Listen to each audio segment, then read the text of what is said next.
दोस्तों मेरे चैनल में आपका स्वागत है। दोस्तों आज के इस वीडियो में मैं आप लोग को बताने वाला हूं कि अगर आप कमाते हैं, आपका अर्निंग होता है, बैंक खाते में पैसा आता है, इसके बावजूद भी अगर आप अपना इनकम टैक्स रिटर्न नहीं दाखिल करते हैं तो फिर इसके क्या नुकसान होने वाले हैं, आपको क्या इसका नुकसान होगा। तो इसे जानने के लिए आप इस वीडियो में अंत तक बने रहें और अगर आप मेरे चैनल पर नए हैं तो फिर चैनल को सब्सक्राइब करके बेल आइकन को भी प्रेस कर लीजिए ताकि मैं जब भी कोई ऐसी इन्फॉर्मेटिव वीडियो आप लोग के लिए अपलोड करूं तो फिर आप लोग को उस वीडियो की नोटिफिकेशन मिल सके। यहाँ पर कई लोग अर्निंग करते हैं लेकिन वे इनकम टैक्स रिटर्न नहीं दाखिल करते हैं, तो इसमें आप ही का नुकसान होने वाला है।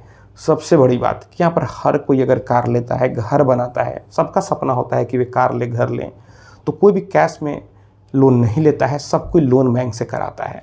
तो दोस्तों जब आप बैंक में लोन कराने के लिए जाते हैं तो फिर बैंक आपसे करेंट 3 ईयर का इनकम टैक्स रिटर्न मांगता है और जब आप अपना इनकम टैक्स रिटर्न दाखिल नहीं करेंगे तो आप कहाँ से आप लोन ले पाएंगे।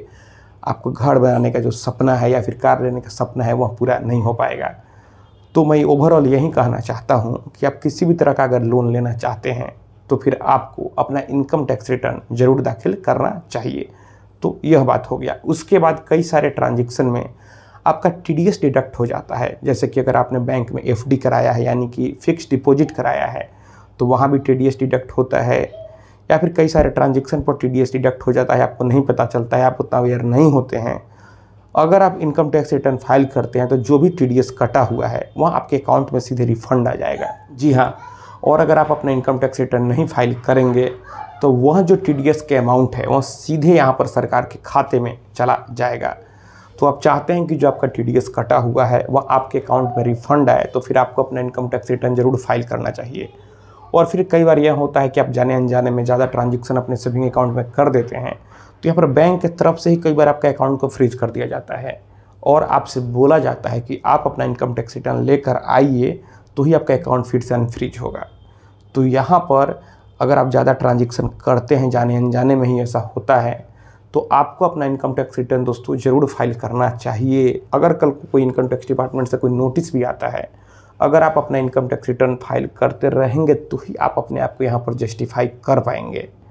तो यहाँ पर अगर आप चाहते हैं कि इनकम टैक्स से कोई नोटिस नहीं आए, आपका यहाँ पर ट्रांजेक्शन ज़्यादा होता है, आप चाहते हैं कि बैंक से कोई ऑब्जेक्शन ना लगे, अगर आपको बैंक से लोन लेना हो तो लोन आसानी से मिले, कोई भी टीडीएस डिडक्ट होता है तो वह टीडीएस आपके अकाउंट में सीधे रिफंड हो जाए, तो फिर आपको अपना इनकम टैक्स रिटर्न ज़रूर फाइल करना चाहिए। तो दोस्तों मैं आशा करता हूँ आपको ये वीडियो पसंद आई होगी। अगर मन में कोई भी सवाल है तो आप नीचे कमेंट बॉक्स में कमेंट करें और अगर आप हमसे सीधे जुड़ना चाहते हैं, फ़ोन से बात करना चाहते हैं, मन में कोई भी सवाल है तो फिर आप हमें इंस्टाग्राम पर फॉलो करें। मेरा इंस्टाग्राम पर यूजर नेम है Pritesh1584। आप हमें फॉलो करें, मैसेज करें और अगर फ़ोन से बात करना है तो फिर इंस्टाग्राम पर ही मैसेज करके अपॉइंटमेंट बुक कर लें। तो दोस्तों हम लोग मिलते हैं अगले वीडियो में एक नए टॉपिक के साथ। तब तक आप अपना और अपने परिवार का ख्याल रखें।